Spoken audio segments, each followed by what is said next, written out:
Vidya, you're based in Chennai and That's right. you're working on the issue of child sex abuse. Yes, that's right. So, what are the, I mean, uh, broad outlines of this issue? Is it internet based, home based? I mean, how do you explain it to some layperson? Okay, I would like to make a very distinct, a very clear distinction right in the beginning that it's different from trafficking for children for the purpose of sex.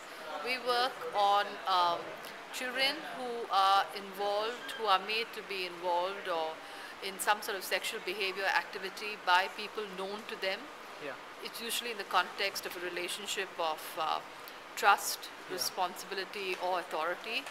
Um, so it's somebody known to the child, and it's usually something which happens over a period of time. It's not a one-off, and very often children don't even realize they are being abused because it's made out to be in the context of a relationship. but I guess we've had problems like incest and all for a long time in Indian society. Only that it has grown rapidly now because of you know. I wouldn't say it's grown rapidly. I would say the reporting is greater now. Okay, I think earlier it was always just kind of shoved under the carpet. Yeah, It's now coming out of the woodwork.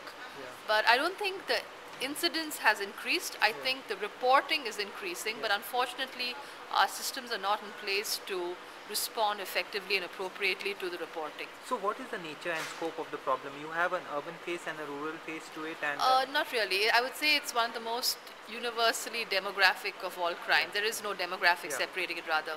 So it doesn't make a difference whether it's rural or urban. Yeah. It's, I think, the same world over, really. Yeah.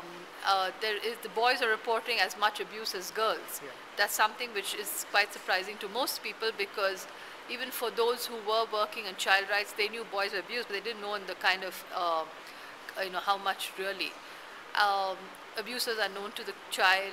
It's just most universal, really. But tourism-related child sex abuse and internet-related child porn, they are kind of new trends which we might have not envisaged, say, 20 years back.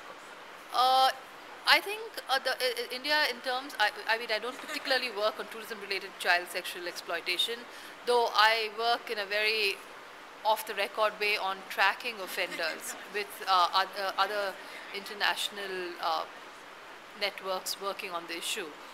I think what's happening in terms of that, of traveling child sex offenders, is the fact that with Sri Lanka, Thailand, Philippines, all kind of really strengthening their response and making it very difficult for these guys to operate there, they're coming like bees to a honeypot to India because they know it's so lax here. What's the kind of law here?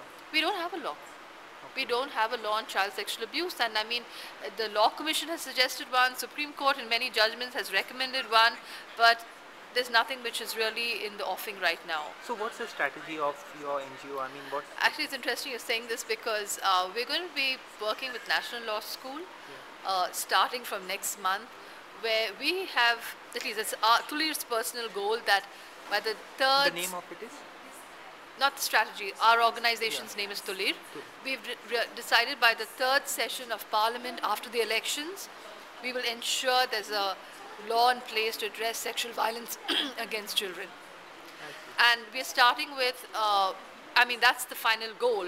So we're working backwards, and we're going to be working with National Law School in drafting a law, really. You were mentioning something earlier when we met about your experiences in getting the IT Act amended. Yeah. In 2005, we had a case of a 2.5-year-old girl, our youngest case actually, being raped by a family friend. And obviously, a 2.5-year-old can't really give much evidence. So we are trying to build up the case and ask the father, can you tell us anything about this man? And he said he spends an inordinately long time on the net. And we got really interested in researching, looking at abusers and net usage, etc., and found that there are any number of studies to show a high correlation between people who are accessing images of child sexual abuse and actually contact abusing children. So we got interested in it and wrote a letter to the ISPs.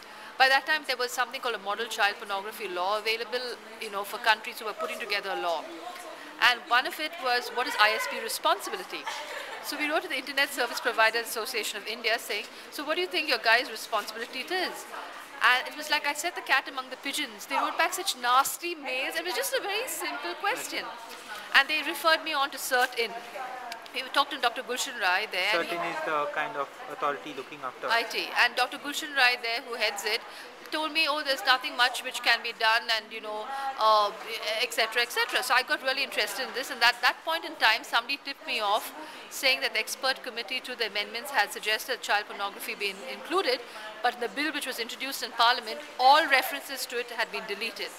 So we lobbied with this parliamentary standing committee, and then we lobbied with specific MPs. I mean, we really did research in MPs to see who had young children, etc.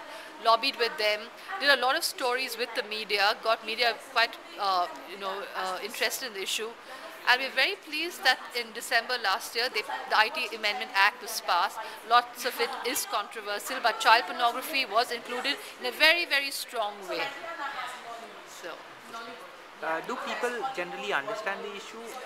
No, not in terms of child sexual abuses or online safety for young people. It's still a very mystical area to people because they don't understand how the new technologies intersect with traditional abuse.